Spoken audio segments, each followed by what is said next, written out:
Hello, नमस्कार दोस्तों। स्वागत है आप सभी का आपके अपने YouTube channel the study world में।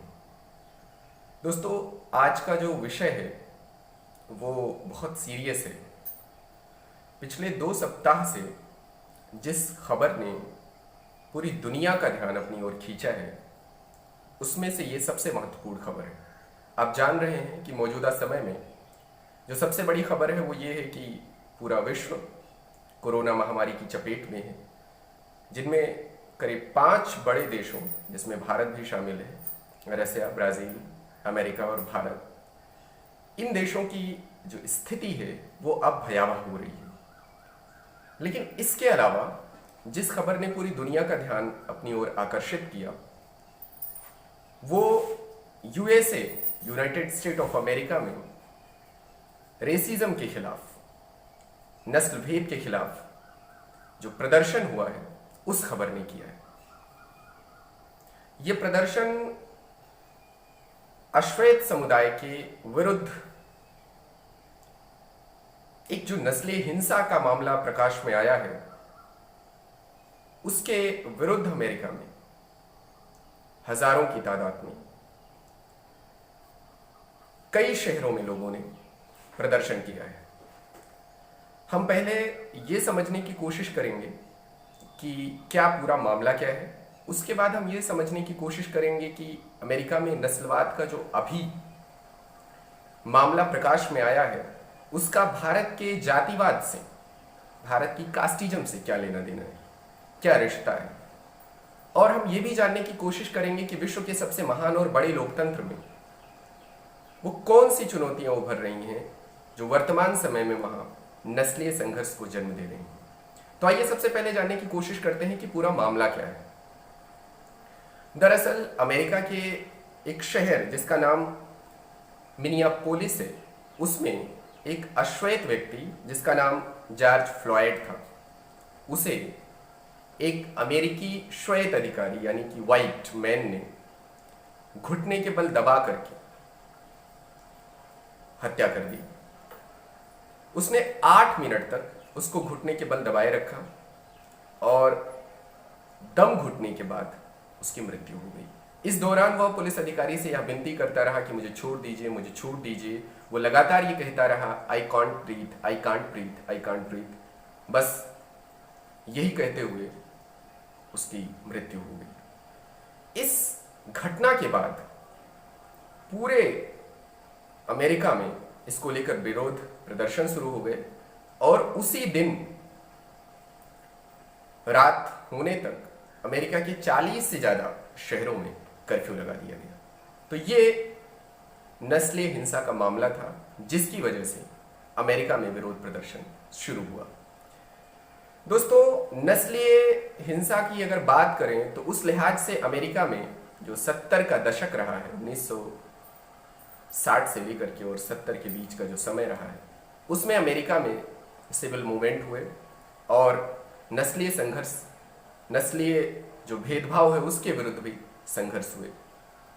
उसी दौरान अमेरिका के गांधी कहे जाने वाले मार्टिन लूथर किंग की भी हत्या हुई और ये एक बहुत महत्वपूर्ण घटना थी। हम इतिहास में नहीं जाएंगे, अभी हम वर्तमान परिदृश्य पर ही बात करने की कोशिश करेंगे। अब आइए समझने की कोशिश करते हैं कि आखिर क्यों ऐसी चर्चा है कि अमेरिका में कई चुनौतियों, कई बाधाओं के बीच में ये संघर्ष, ये प्रदर्शन सामने आया है। दरअसल कोविड-19 महामारी के बाद अमेरिका में तकरीबन 1 लाख से ज्यादा मौतें हुई हैं और उनमें अश्वेत व्यक्तियों की संख्या काफी तादाद में है। इलाज के दौरान भी उनके साथ भेदभाव की घटनाएं सामने आई हैं। इसके अलावा कोविड के कारण अमेरिका में भयंकर बेरोजगारी की स्थिति है। इस दशा में भी कई तरीके के सोशल जो टेंशन है उसकी स्थिति बनी हुई है और साथ ही साथ आर्थिक मोर्चे पर जो अमेरिकी वर्चस्व है वो जो दरकता दिखाई दे रहा है, उसके कारण भी अमेरिका में एक तनाव की स्थिति सिविलियंस में देखी जा रही है। अमेरिका दुनिया का आज के दौर में सबसे महान लोकतंत्र होने का दावा करता है और वो इस रूप में स्थापित भी है। अगर सोशल टेंशन की बात करें तो सोशल टेंशन में उसके पास मौजूदा समय में जो नस्लवाद की स्थिति उत्पन्न हुई है, अगर इसकी जड़ में जाके देखें तो आप पाएंगे कि उपनिवेशवाद और साम्राज्यवाद, कॉलोनिज्म और इंपीरियलिज्म ने जो पूरी दुनिया में एक आधिपत्य स्थापित किया था, उसके भी केंद्र में कहीं ना कहीं रेसिज्म था, जातीय श्रेष्ठता थी, वो रंग के आधार पर ही थी। और इसके तमाम उदाहरण आपको इतिहास में मिलेंगे। जो लोग इतिहास के विद्यार्थी होंगे, आप में से जो लोग सिविल सेवा की तैयारी कर रहे होंगे, उन्हें अश्वेतों के खिलाफ कितने शोषण हुए हैं श्वेत लोगों द्वारा, ये बाखूबी पता होगा।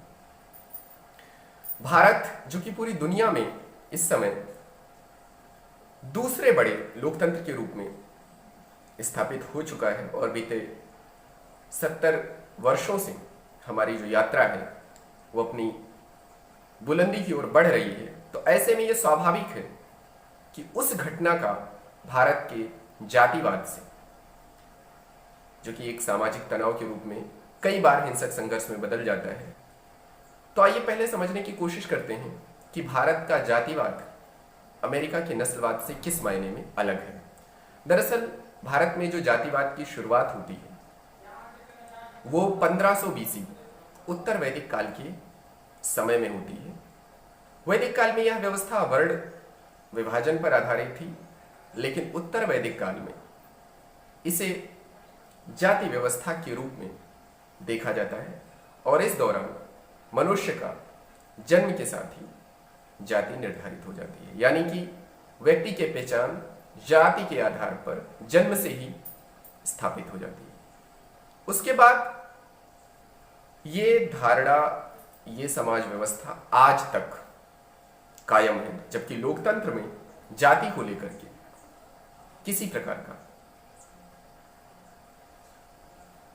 जो स्थान है वह हमारे संविधान में नहीं है। हालांकि संविधान में कुछ पिछड़ी जातियों या आदिवासियों या दलितों को उनके सामाजिक आर्थिक उत्थान के लिए अलग व्यवस्था का प्रावधान किया गया है, लेकिन अभी हम उस पर बात नहीं करेंगे। अभी हम ये जानेंगे कि भारत में जाति व्यवस्था का आधार दरअसल क्या है और वो क्यों इतनी चुनौतीपूर्ण है। सबसे पहला जो पॉइंट निकल के आता है वो है जाति व्यवस्था की धार्मिक मान्यता। दरअसल हमारे यहाँ जो जाति व्यवस्था है वो हमारे पौराणिक ग्रंथों में काफी महिमा मंडित की गई है और उसका काफी सैद्धांतिक रूप से विश्लेषण किया गया है। मनुस्मृति को इसी क्रम में देखा जाता है, तो एक वैचारिक आधार हमारी जाति व्यवस्था को प्राप्त हो जाता है। दूसरी चीज है सामाजिक स्वीकृति।